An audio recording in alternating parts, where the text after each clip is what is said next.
네, 오늘은 위험이 아니다. 승리의 지름길이다. 위험이 아니다. 승리의 지름길이다. 라는 제목으로 하나님 말씀 증거하도록 하겠습니다. 스데반이 순교하게 되었습니다. 사도행전 7장에 나오죠. 예수님을 증거하다가 순교하게 되었습니다. 근데 사도행전 7장의 내용을 쭉 보면서 느끼는 게 뭐냐 하면 우리는 순교 그러면 참 고통스럽고 힘들었겠다 이런 생각을 하지 않습니까? 근데 사도행전 7장을 한번 반복해서 읽어보십시오. 스데반 안 힘들었던 것 같아요. 오히려 기쁨이 충만했던 것 같고 뭐 일부러 그런 것 같지도 않고 뭔가 감격 속에 있는 것 같고 별로 안 힘든 것 같아요. 그 내용을 보시면 사도행전 7장 55절 보니까 스데반이 성령 충만해 하늘을 우러러 주목하여 하나님의 영광과 및 예수께서 하나님 우편에 서신 것을 보고 말하되 보라 하늘이 열리고 인자가 하나님 우편에 서신 것을 보노라 한대. 지금 분명히 돌멩이 맞아 죽고 있는데 그렇게 아파 진짜 아파 뭐 이런 게 없어요. 그죠? 왜 이렇게 세게 던지는 거야? 뭐 이렇게 죽어야 되나? 그런 말이 없잖아요. 영광을 봤다, 기쁨을 봤다, 뭐 예수님의 그 환영하는 모습을 봤다. 여기서 우리는 알 수 있는 게 무엇입니까? 하나님이 능력 주시면 그죠? 순교하는 그 순간에 오히려 기쁨이 충만할 수 있다는 것입니다. 저는 그 실제로 이런 걸 많이 느꼈어요. 예를 들어서 저는 이제 과도하게 운동을 하는 사람 아닙니까? 그래서 뭐 옛날에 뭐 그 순교의 각오를 갖고 자전거도 타고 그래요. 그 처음에 탈 때는 집에 돌아와서 봤더니 그 넓적다리에 하도 이게 긁혀가지고 그 피가 막 흘러가지고 덩어리가 져 있더라고요. 그런데요, 솔직한 얘기로 자전거 탈 때 아픈 줄 몰랐어요. 그 쳐다보니까 그때부터 아프기 시작하더라고. 이거 어떡하나 하고. 그 실제로 그렇잖아요. 뭐 이렇게 등산 같은 데 많이 하고 난 다음에 발톱이 빠지잖아요. 발톱이 빠져가지고 그 양말에 너덜너덜 붙어 있어도요, 계속 걸을 땐 몰라요. 그 집에 왔을 때 양말을 벗고 다시 걸으려고 그러면 못 걷는 거죠. 그래서 제가 의사들한테 물어봤어요. 그 왜 그러냐 그랬더니 무슨 몰핀 성분의 그 엔돌핀 같은 게 나온대요. 그래서 고통당할 때 그때는 잘 모른대. 그러다가 그래서 고통을 이길 수 있게 만들어준대요. 그러고 난 다음에 씻고 난 다음에 이제 그 위기 순간이 넘어가면 그때부터 통증이 와가지고 빨리빨리 고치라 그런 얘기죠. 거기서 이게 몰핀이라는 단어가 몰핀, 마약의 몰핀, 엔돌핀, 몰핀. 하나님께서 우리 몸에 그런 그 효소들 갖다가 그런 그 호르몬 같은 걸 분출이 주는가 봐요. 잘은 모르지만. 그러니까 순교할 때도 마찬가지겠죠. 생각보다 그렇게 힘들지 않다고요. 무슨 얘기예요? 하나님이 도울 힘을 주신다는 것입니다. 고린도전서 10장 13절 보니까 감당할 시험밖에는 너희가 당한 것이 없다 그랬잖아요. 감당할 능력을 주시든지 아니면 피할 길을 주신다. 중요한 얘기 아닙니까? 이번에 뭐 네팔 선교 가는 사람들 괜히 겁먹고 그러죠. 뭐 사전에 갔던 사람들이 뭐 이상한 얘기 하잖아요. 뭐 물도 안 나와, 뭐 화장실도 없어. 뭐 그래서 물은 절대 마시면 안 돼, 여자들은 뭐 이러고 그죠? 뭐 먹을 게 없어. 그 다 그 악한 마귀의 역사예요. 그죠? 그런 소리 믿지 마십시오. 감당할 능력 주시고요. 피할 길 주시고 다 살아요. 그리고 기쁨이 충만해서 돌아올 거라고. 절대로 그런 게 아니라는 것입니다. 그래서 언제나 주께서 명하신 일들을 할 때는 힘든 게 아니다. 이 의식 갖고 나가야 된다. 안 힘들어요. 생각보다. 구경하는 사람들이 힘든 겁니다. 하여튼 스데반의 이 순교로 말미암아 핍박당한 사람들이 이제 흩어졌습니다. 19절이에요. 그때 스데반의 일로 일어난 환란으로 말미암아 흩어진 자들이 베니게는 어디냐면은 지금의 레바논입니다. 레바논. 그 이스라엘 위쪽 걸 베니게라 그랬고, 구브로는 어디예요? 그 터키 밑에 있는 섬이죠. 큰 섬. 지금은 사이프러스 공화국, 키프로스, 구브로, 뭐 그 구브로입니다. 구브로. 바나바의 고향이기도 하죠. 그 다음에 안디옥은 그 위쪽이에요. 여기 수리아의 안디옥 그러는데 로마 당시에 3대 도시, 그러면 제일 큰 도시는 로마였고 두 번째 큰 도시는 이집트에 있는 알렉산드리아, 그리고 세 번째 큰 도시가 수리아의 안디옥이에요. 그러니까 로마 제국의 3대 도시입니다. 그죠? 안디옥 거기까지 이르렀다는 것입니다. 유대인들이 왜 그래요? 예루살렘에서 핍박당하니까 막 흩어지니까 주로 어디 가겠어요? 뭐 큰 도시 가잖아요. 우리도 그렇지 않습니까? 뭐 일본에 갔다 그러면 뭐 뻔하지, 뭐 도쿄 아니면 오사카 가지 뭐 어디 가겠어 지가. 그죠? 뭐 그렇지 않아요? 미국 갔다 그러면 처음 가는 사람은 먹고 살아야 되니까 어디 가겠어요? 뭐 뉴욕을 가든지 LA 가든지 되게 그런 데 안 가요? 중국에 가도 어딜 가겠어요? 뭐 북경을 가든지 상해를 가든지 뭐 광주를 가든지 뭐 이런 데 가지, 뭐 구석에 처박혀서 가지 않아요. 뭐 범죄자가 아닌 이상. 그러니까 그 당시에 그 근처에 있는 제일 큰 도시 수리아의 안디옥 3대 도시 거기 갔다라는 것입니다. 예루살렘 교회 교인들이니까 대부분 유대인들이잖아요. 선입견이 있죠. 유대인들은 유대인에게만 복음을 증거했어요. 그건 당연하죠. 뭐 이상하다고 생각하면 안 됩니다. 그죠? 그 같은 사람에게 복음을 증거했다는 거예요. 그런데 또 다른 사람들이 있었죠. 거기 보니까 구브로 사람이 또 있었어요. 구브로와 구레네 몇 사람. 20절 그 중에 구브로와 구레네 몇 사람. 구브로는 아까 얘기했죠. 사이프러스, 키프로스고, 구레네는 어디입니까? 구레네는 그 아프리카 북쪽에 있는 지금 튀니지입니다. 튀니지. 그 알제리아 편의 튀니지 출신이에요. 거기 있는 사람들이 왔는데 이 사람들은 예루살렘 출신들이 아니죠. 그렇잖아. 이방인 출신 아니에요. 그러니까 열린 사람들입니다. 다문화를 체험한 사람들이에요. 그러니까 유대인들은 사실은 예수 잘 믿는 것 같이 보이죠. 예루살렘 초대교회 멤버들이니까 우리는 순종이야. 그죠? 우리는 순종이야. 성골이야. 진골이야. 너네는 육두품이야. 뭐 이럴 수 있다고 해요. 우린 진짜 믿음의 믿음이고 우리 초대교회 순수한 믿음이고 첫 번째 주자야. 퍼스트 펭귄이야. 뭐 이러면서 그죠? 자기들 자부심을 가졌는데 한계가 있어요. 그게 뭐예요? 유대인들에게만 복음을 증거했는데 우리는 뭐 두 번째 사람들이야. 뭐 아프리카에서 왔어. 뭐 엉뚱한 섬에서 왔어. 그런데 이들은 열려 있잖아요. 그래서 구브로와 구레네 몇 사람이 안디옥에 이르러 헬라인에게도, 이게 중요한 거예요. 헬라인에게도 이때부터 복음이 확산되기 시작했다는 거예요. 헬라인에게도 문화를 뛰어넘었다는 거죠. 그래서 여러분 잊지 마십시오. 여러분들이 이게 문외한이다. 난 잘 몰라요. 그게 힘이에요. 잘 모르니까 어디가 한계인지 모르잖아요. 모른다는 건 한계도 모르는 거예요. 그죠? 한계도 모르잖아요. 왜 젊은이들이 가능성이 있는지 알아요? 자기 한계가 뭔지를 몰라. 그러니까 막 해보는 거 아니에요. 나이가 한 40만 넘어서도 해볼 거 다 해봤거든요. 내 한계를 알아요. 내 미모의 한계, 내 매력의 한계, 내 능력의 한계, 내 저질 체력의 한계 다 알아. 그래서 지레 겁먹어가지고 피곤할까봐 일 못하고 아플까봐 일 못하고, 젊은 애들은 왜 물불을 안 가리고 뛰는지 알아요? 지 체력이 얼마인지 몰라요. 그래서 막 뛰다가 쓰러진다고, 코피 터지면서. 근데 나이 든 사람은 잘 안 쓰러져요. 왜냐? 알아서 기어요. 알아서. 나는 이 정도 하면 쓰러질 거야. 이 정도 하면 피곤할 거야. 사실 그렇지도 않은데 하나님이 또 40대 이후에 새로운 체력을 주셨을지도 모르는데 그것도 모르고 자기가 독수리인지 모르고 계속해서 통닭같이 살아가는 인생들이 있다고요. 그죠? 독수리인데 잘못 그 그루핑을 잘못해가지고 닭으로 분리되어 있거든요. 사실은 독수리인데 죽을 때까지 닭으로 살아갈 수 있잖아요. 한 번쯤 시도해 볼 필요가 있다고요. 그래서 잠깐 부딪히는 거예요. 부딪혀 보면 자기 은사도 알게 되고 아 내가 독수리였구나 깨닫게 되는 경우도 있다는 것입니다. 어쨌든 간에 이 구레네 사람들, 아프리카 사람들 이런 사람이 와가지고 헬라인에게도 막 전했어요. 전했더니 그들이 주 예수를 믿고 변화가 됐죠. 이게 중요하다는 것입니다. 그런 의미에서 여러분들 한계를 깨는 믿음 중요합니다. 경험이 있는 거 중요하죠. 경험이 있지만 한계를 막 깨버려요. 그래서 믿음이 중요한 거예요. 우리 안에 믿음이 들어가지 않으면 절대로 한계를 뛰어넘지 않습니다. 믿음은 우리를 크게 만들어요. 믿음은 하나님의 시각으로 나가게 만드니까 막 도전하게 만든다는 거예요. 그래서 교회가 믿음이 있어야 됩니다. 교회가 믿음 있는 교회, 말씀의 선포를 통해서 큰 믿음이 있으면요 한계를 막 뛰어넘어요. 그래서 주변에 있는 많은 사람들은 놀라기만 해요. 근데 믿음 가지고 있는 사람은 실제로 주인공이 된다고. 한계를 뛰어넘는 주인공.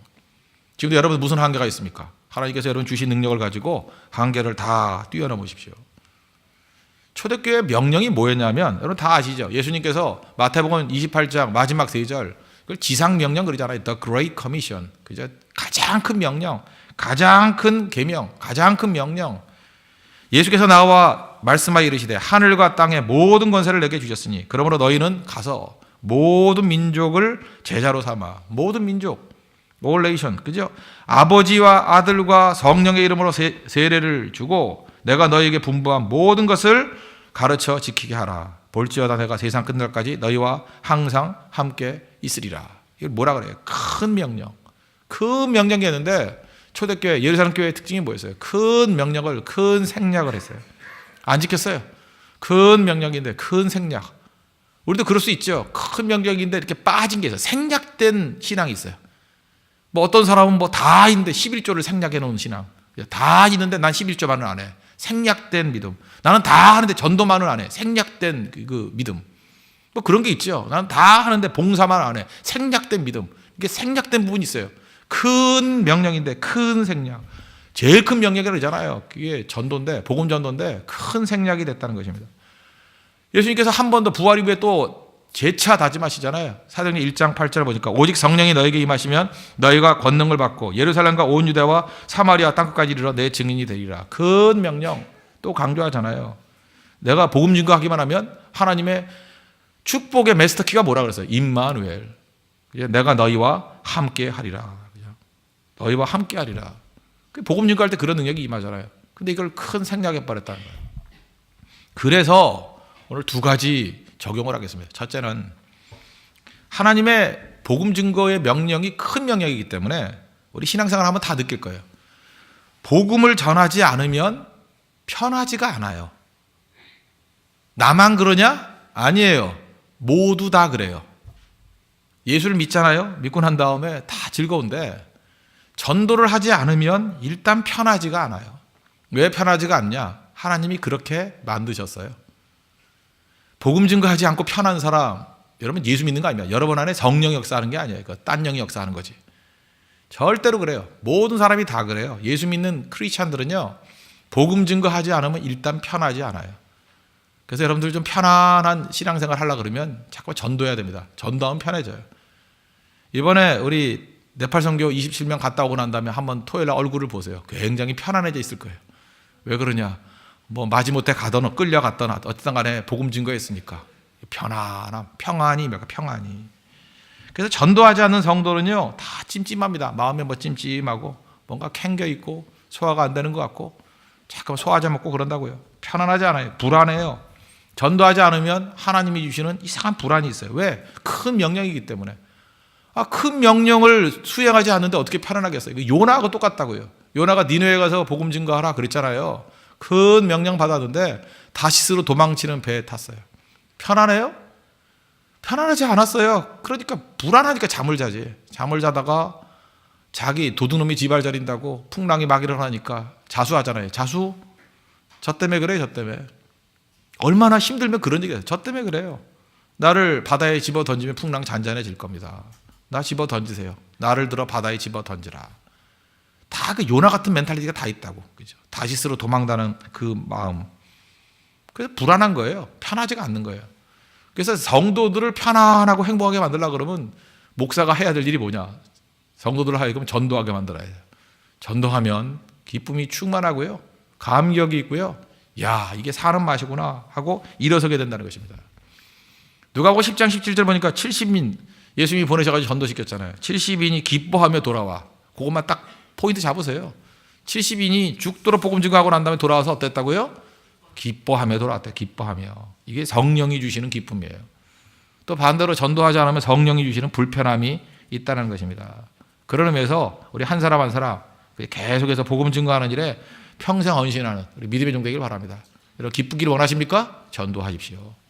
마음이 평안함을 원하십니까? 전도하십시오. 왜 그러냐? 우린 체질적으로 그렇게 태어난 존재예요. 왜? 그리스도인이기 때문에.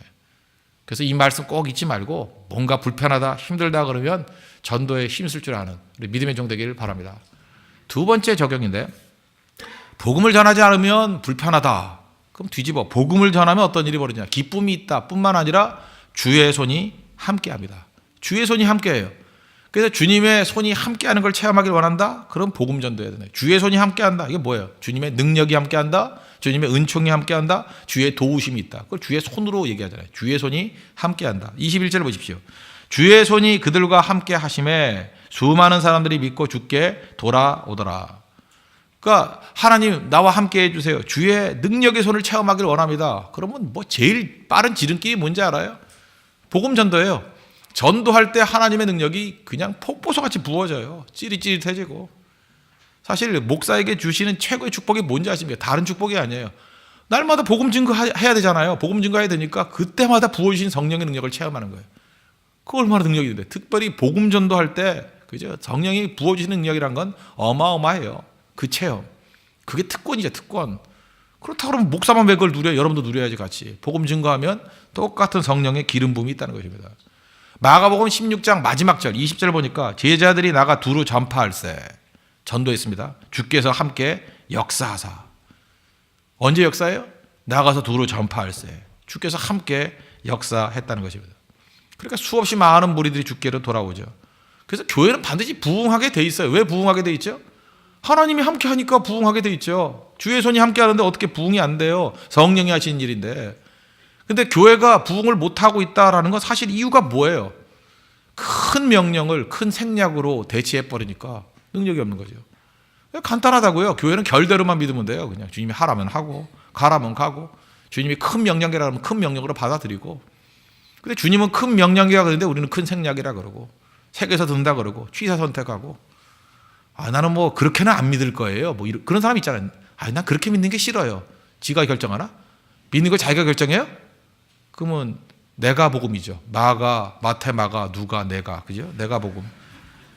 그 내가 복음이죠. 그게 말이 안 되죠. 내 방식으로 믿는 게 아니라 주님이 믿으라는 방식으로 믿어야 될 거 아닙니까?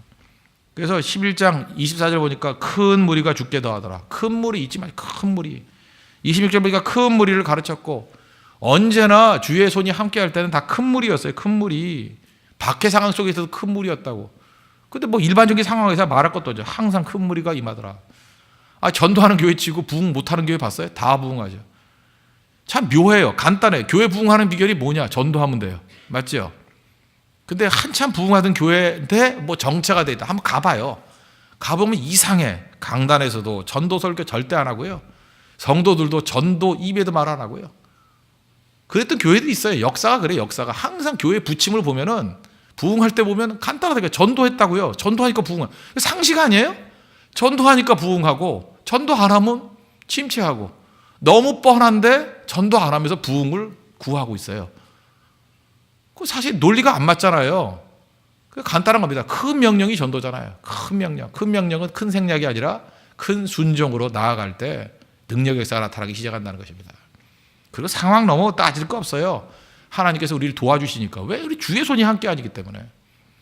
그냥 뭐 복잡하게 설명하죠. 뭐 샘플로 하나, 예를 하나 든다 그러면, 그 데이비 브레이너드라는 사람이 있죠. 이 사람이 유명해요. 왜 유명하냐면 일기를 썼기 때문에. 여러분들도 유명해지고 싶으면 일기를 쓰십시오. 예, 이 사람이 29살에 죽었거든요. 여기 29살, 빅벨트도 29살 넘죠. 훨씬 넘죠. 예. 그 29살에 죽었는데 일기 썼기 때문에 유명해졌어요. 왜 유명했냐? 그 일기를 누가 발굴했냐 하면 조나단 에드워드. 조나단 에드워드의 사위가 될 뻔했거든요. 자기 딸하고 교제를 했는데 죽었어요. 죽었는데 그거를 죽고 난 다음에 발굴해가지고 소개를 했어. 데이비 브레이너드의 일기. 너무 유명한 목사님이 소개하니까 또 유명해진 것도 있겠지만, 지가 일기 안 썼으면 그게 어떻게 알려졌겠어요. 그래서 날마다 일기를 썼다고. 이 데이비 브레이너드는 인디안 설교였습니다. 아메리칸 인디안 선교. 인디안 선교를 했는데 폐병, 옛날에 폐병이 심각했잖아요. 콜록콜록하면서 기침하면서, 그죠? 피를 토하고. 그래서 그가 기도했던 얘기 유명하잖아요. 그죠? 눈이 와 있는데, 그죠? 밤새도록 얼마나 기침하면서 기도를 했는지, 그 하얀 눈밭이 그 핏빛으로 변했다고. 얼마나 기침하면서 기도를 많이 했는지. 그래서 그 기침도, 피기침도 그 의미가 있어요. 그죠? 눈을 확 이렇게 빨갛게 적시는. 얼마나 아름다웠겠어, 본인은. 피는 막 쏟아져 나오는데, 아름다워. 내 피로 이걸 적시했으니. 그게 아름답지 안 아름다워요. 내 피로 그 기도하면서 적신 게 그래 봤어요, 여러분. 여러분 뭐 나와요, 가라밖에 더 나와요. 그죠? 근데 이게 핏빛으로 그 눈을 다 적신다는 게 진짜 영광스러운 거죠. 그런 기록도 있고 그래요. 근데 이 양반은 계속해서 20대 그 병이 몸이 약했어요. 창백한 얼굴 가지고 폐병 걸리고 인디언 각 부족 이 마을 저 마을 다니면서 복음 증거하고 있었다고요. 근데 저 멀리 보니까 연기가 있는 거예요. 목숨 걸고 다니는 거죠. 거기를 가고 있는데 그 인디안 족속이 좀 이렇게 과격하고 좀 호전적이었는가 봐요. 그 추장이 저기 백인 하나 온다. 죽여버리라. 그래서 인디안 전사들을 보냈어요. 인디안들은 원래 또 소리 없이 접근하잖아요.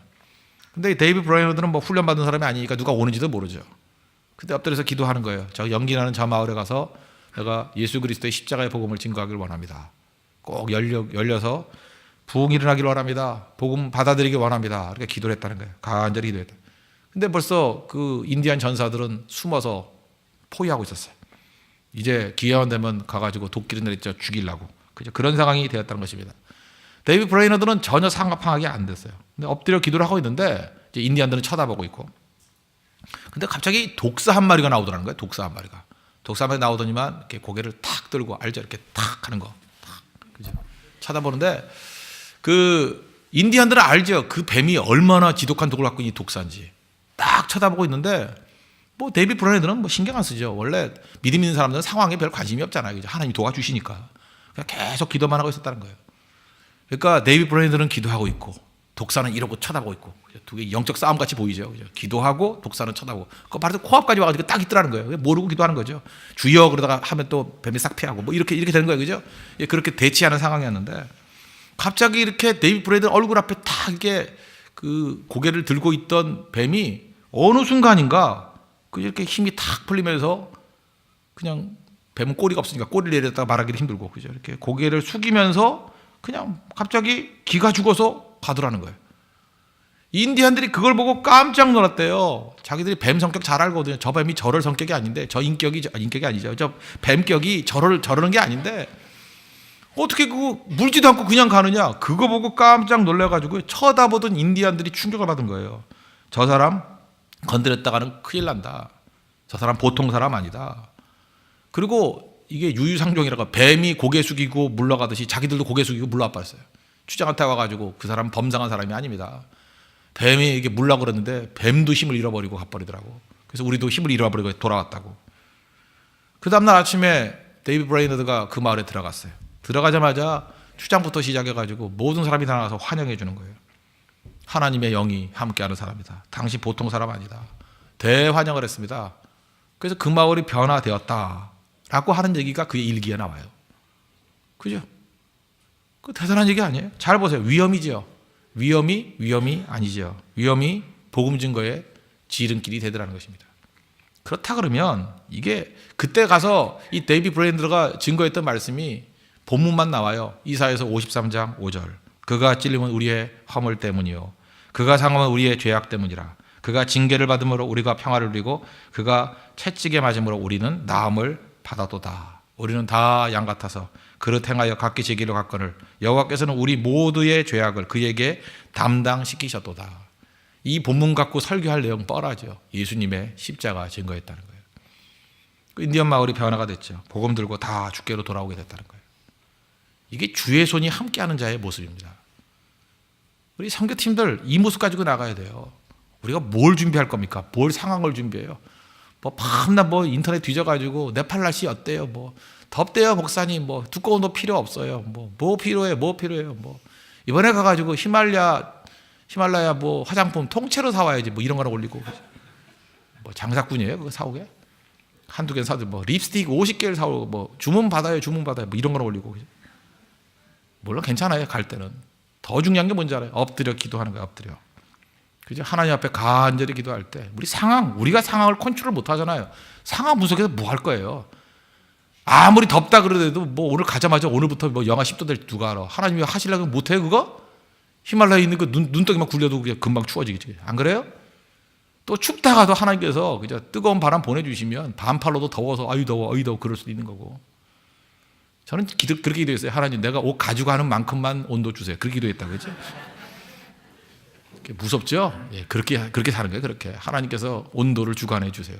그리고 하나님께 환경을 주관해 주세요. 그리고 위험이라 그러는 게 위험이 아니라 기회가 되게 해주세요. 죽이려고 했던 위험이 결국은 그 죽이려고 했으니까 인디안 전사들이 와서 둘러서 본 거 아니에요. 그것도 위험이고 독사도 위험이고 위험 플러스 더 위험. 근데 하나님의 손이 함께하니까 주의 손이 함께하니까 그게 부흥의 계기가 돼버리죠. 간증의 계기가 돼버리죠. 큰 승리의 계기가 돼버리죠. 이게 크리스찬입니다. 이게 크리스찬. 믿는 건 그렇게 믿는 거예요. 위험하다고 안 가요? 웃기는 소리 안 해요. 위험하니까 더 큰 부흥이 있는 거죠. 독사가 있으니까 안 가요? 독사가 복음의 동력자라니까요. 그거 아세요? 독사 때문에 얼마나 금방 전도했어요. 얼마나 귀여운 독사인지. 그래서 우리는 잘 먹잖아요. 그죠? 얼마나 귀여운지. 독사가 우리 동역자가 될 수 있어요. 우리의 방해자들이 우리 동역자가 될 수 있다고요. 하나님이 함께 하시면. 언제나 이러한 능력이 나타날 수 있다는 것입니다. 그래서 이렇게 복음 증거하지 않으면 찜찜한 사람들, 복음 증거할 때만 기뻐하는 사람들, 그게 크리스찬이에요. 또 복음 증거할 때마다 주의 손이 함께하는 사람들, 너무 특이해서 이 사람들을 뭐라고 불렀어요? 크리스찬이라고 불렀다고. 26절. 그죠? 제자들이 안디옥에서 비로소 그리스도인이라 일컬음을 받게 되었더라. 당시에 로마 황제가 우리 알죠? 옥타비아누스라고. 옥타비아누스, 그 아우구스투스라고 그러지. 아우구스투스. 그죠? 이건 뭐 케자르라고 하기도 하는데 아우구스투스, 존엄자. 그래서 그 황제의 측근이란 뜻으로 아우구스티아니라는 말을 썼어요. 아우구스티아니 뭐 굳이 말하면 황제의 사람들. 그거를 따가지고 약간 비아냥거리면서 그리스도를 따르는 사람들, 그래서 크리스찬이라고 불렀다. 크리스찬. 그리스도인이라 불렀다고요. 이거는 비아냥거리지만 영광스러운 칭호예요. 황제를 따르는 사람들을 아우구스티아니라고 불렀던 것과 마찬가지로 저 사람들은 예수를 따르는, 뭐 우리식으로 가면 예수쟁이, 예수꾼이야. 그렇게 불렀다고요. 우리 누구예요? 우리는 예수쟁이에요. 우리 예수꾼이에요. 왜? 가는 곳마다 예수님 증거하지 않으면 뭔가 찜찜한 사람들. 예수님 증거할 때 예수님의 손이 함께하는 사람들. 그래서 우리는 그리스도인이라고요. I'm a Christian. 옆 사람 인사하는 I'm a Christian. You are a Christian. We are a Christian. 예, 우리 그래요. 크리스찬으로 살아가자고요. 크리스찬이 뭐라고요? 예수 증거하지 않으면 찜찜한 사람들이에요. 불편한 사람. 그게 크리스찬이에요. 그래서 크리스찬이라고 하면서 밥만 잘 먹고 있어. 그죠? 전도하면 불안한 사람들이에요. 불편한 사람. 그게 크리스찬이에요. 크리스찬의 본질이 뭔지 알아야 돼요. 그리고 전도할 때 주의 손이 함께하는 사람. 이게 크리스찬이에요. 우리 그런 사람들입니다. 그런 능력으로 무장하는 믿음의 신실한 종 되기를 축원합니다. 기도하겠습니다. 우리 네팔 현지와 또 서울 현지에서 어디를 가든지 매일매일 증인되는 인생 되게 해 주십시오. 전하고 기도해 매일 증인 되리라. 우리의 고백이 되게 해달라고 다 같이 하나님께 간구하도록 하겠습니다.